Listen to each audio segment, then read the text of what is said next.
And with that, I'd like to hear the distinguished ranking member's views on these matters. Senator Shaheen. Thank you, Mr. Chairman. Welcome back, Secretary Rubio. Thank you for being here. I certainly agree with the chairman in terms of his comments relative to Nicolas Maduro. He was bad for Venezuela, he was bad for the region, and he was bad for the United States.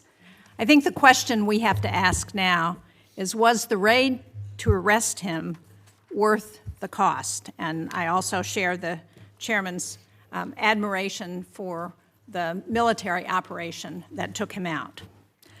But the U.S. naval blockade around Venezuela and the raid have already cost American taxpayers hundreds of millions of dollars. Outside estimates are as high as $1 billion. And yet, the Maduro regime is essentially still in power. All the same people are running the country. Maduro's vice president, now the interim president, has taken no steps to diminish Iran, China, or Russia's considerable influence in Venezuela, one of the reasons that has been given for the mission. Her cooperation appears tactical and temporary and not a real shift in Venezuela's alignment. In the process, we've traded one dictator for another. So it's no wonder that so many of my constituents are asking, why is the president spending so much time focused on Venezuela instead of the cost of living and their kitchen table economic concerns? Unfortunately, I think this has been a pattern across the administration, losing sight of what actually advances America's interests and delivers results for the American people. Take the elimination of personnel and departments that were critical to our national security, for example. These are cost-effective tools, like Voice of America, that help us advance America's interests globally. And Mr. Secretary, as you remember, you strongly supported most of these programs when you were on this side of the dais. The administration says those cuts were about saving money, but the total federal spending last year went up by 4%, not down. We spent more, not less. As a result, our adversaries like China are expanding their influence. And there is broad bipartisan agreement in Congress that China is the central strategic challenge of our time. The president himself has said that as well. But we're cutting foreign aid and diplomacy tools. We're leaving embassies without leadership. We're shutting down counter-disinformation programs. We are driving talent away from the United States while Beijing is actively recruiting it. And I would just like to point out, this is a picture of the globe. These are countries where China has ambassadors in those countries. All of the red, those are China. And places where their diplomats are on the ground, except, of course, for China, which is in blue, and they don't need to put diplomats there.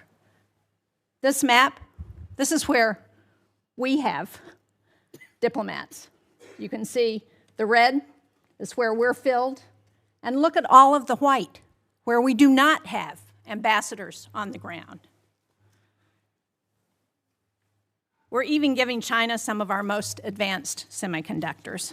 And after a year of tariffs that were supposed to make us stronger, China has posted the largest trade surplus in history.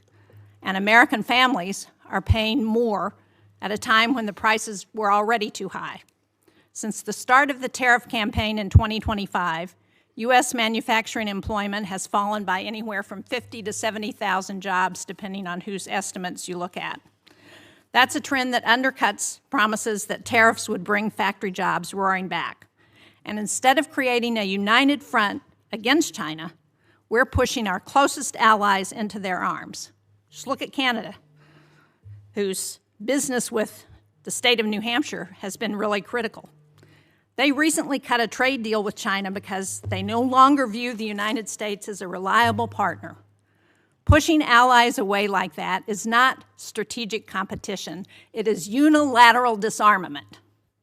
We see the same gap between rhetoric and reality in how this administration deals with other authoritarian regimes. At a time when Iran is violently cracking down on protests, the U.S. is coming to agreements to deport Iranians in this country back to Iran, people who will face persecution and interrogation by Iranian security forces. And yet President Trump told the Iranian people that help was on the way. But the United States has largely stood on the sidelines as the situation has deteriorated. Americans are right in thinking that the Trump administration is tougher on our allies than on most of our adversaries. I just returned from Denmark, where I met with Danish and Greenlandic leaders. Senator Coons was also on that trip. He led it. What I heard directly is that President Trump's threats to take Greenland have shaken public confidence in the United States to the core. And this from an ally who first recognized the new United States of America in 1792, has fought on our side in both world wars and in Afghanistan. And I heard from one Danish-American woman whose son holds both citizenships and is approaching conscription age, that she's worried that her son might one day be forced to choose between the two countries that he loves. That kind of fear would have been unthinkable 2 years ago, or 10 years ago, or 50 years ago. There is no strategic objective in Greenland that cannot be achieved through cooperation. The only thing these threats have accomplished is weakening trust in the United States. That trust is the foundation of our alliances, and at a moment when Russia is waging the largest land war in Europe since World War II, we should be strengthening Allied unities. Instead, we're undermining it. European allies are worried about open conflict with the United States. Canadian trading partners are turning toward China instead of the U.S., and the constant threat of new tariffs raising prices and making it impossible for businesses to invest is ever present. So, from Venezuela to Europe, the United States is spending more, risking more, and achieving less. That does not project strength.